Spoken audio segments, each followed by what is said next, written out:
Now, for 20 years, he had a ringside seat on government and central banking. He rose through the ranks to become Chief Economist at the Reserve Bank of Australia before leaving the hallowed halls of Martin Place to spend another 2 decades inside business. Combined experience which gives Peter Jonson a unique insight into the state we're in financially, both pre and post global financial crisis. Indeed, insights he shares with readers as author of the Australian's Thornton column. That's the nom de plume column that appears the first Tuesday of every month, as it will indeed next week, to coincide with the Reserve Bank's decision on interest rates. Now, in Great Crises of Capitalism, published by Connor Court, Peter Jonson's actually distilled 400 years of economic history, delivering a call to arms to not so much do away with the model of free markets, but firmly entrench that model, let the proverbial tree flourish and survive another century and some. Peter Jonson joining me now. Warm welcome to the show. I hope I haven't sort of done that an injustice, but it is essentially an intriguing proposition to put together in, what is it, just on 320 pages, a distillation of 400 years of history. How did you firstly decide that should be the scope? Well, thank you for your warm welcome. When you look at the history of capitalism, it really started to hot up in about 1600. Spanish gold, and then we had the Dutch tulip boom and Mississippi bubble and all those things, and I believe there are an awful lot of lessons to be learned from all that history. It's very interesting. We had the French Revolution then coming along in the 1700s, and the Chinese leader Zhou Enlai once asked what he thought of that event, and you know the answer. It's right. Too soon to tell. So, on that basis, did you struggle to kind of see through the thicket of so much history? There's a lot of things that become obvious. Booms are always followed by busts. Secondly, and this is a really important point, it seems to me and to others who've looked at it that we're getting more frequent and bigger booms and therefore bigger busts. And interestingly, the Chinese seem more on the case on this than, sadly, the Americans. Now, China's already America's banker. What if they were to the right of America on monetary policy? Wouldn't that be interesting? Now, to that extent, you're really saying what? That there's a cadre of people there inside even what's ostensibly a democratic White House that have the antithesis of that running through their veins. It's not just the White House, it's the whole American establishment. And Mr. Greenspan and Mr. Bernanke both have created what I call the bubble years. If you look at the long-term, at the US share prices against the long-term trend, they're way above trend. It went up, it came back after the internet boom, it went up again, came back in the global financial crisis, and it's headed north again. And the risk is that we get a continued boom followed by a big bust.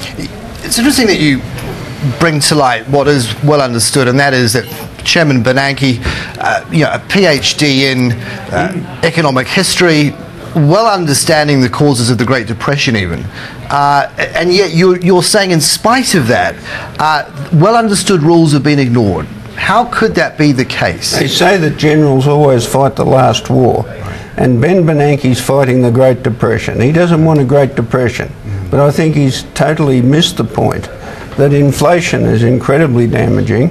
And what's interesting, and to be fair to him, what's difficult about the current situation, America's recession has been so great that the effect of Bernanke's soft monetary policy is not showing up in America so much as in the underdeveloped, developing world.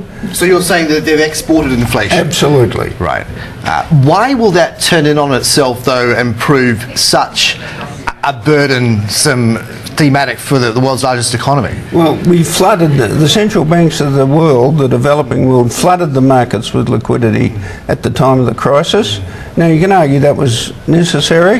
Well, it's important to take your view on that, because if you gloss over that and don't take a position, it does affect everything that comes after. Absolutely. Yeah. So you have to take a position on that. In my view, they flooded the markets with liquidity. That was necessary, particularly after the Lehman Brothers disaster. But they haven't reeled it in, and he said recently, I think 2 nights ago, that you're not going to reel it in very quickly.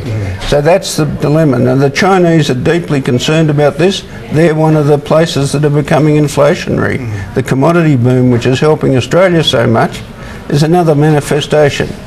Is it fair to say, though, that as that thematic of inflation proves so hydra-headed and jumps across borders, indeed continents, as you've just outlined, that different regimes, though, have an increasing ability to stamp on that problem in a way that the old machinery of US government can't simply do? So it's not disaster central, say for even the Chinese.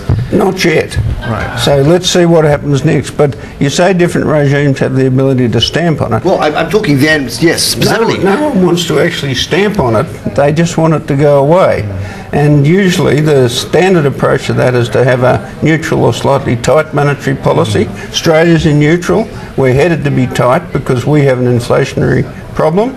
And China's already been raising interest rates and restricting bank lending as much as they can.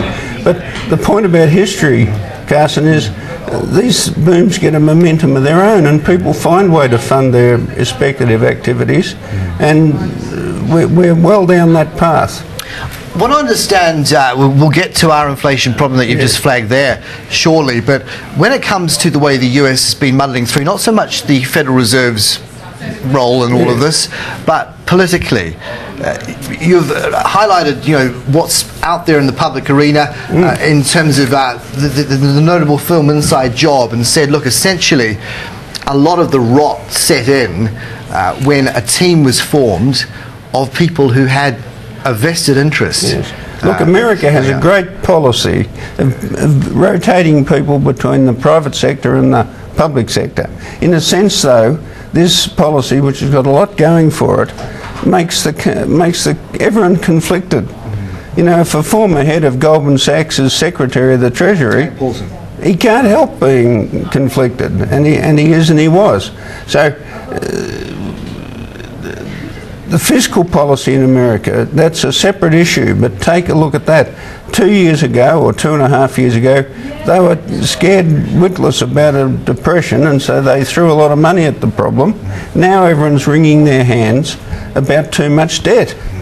2 years ago, could they not see the problem they were causing for themselves? And my hypothesis is that this sort of erratic policy, including zero interest rates, is just very bad for the public confidence.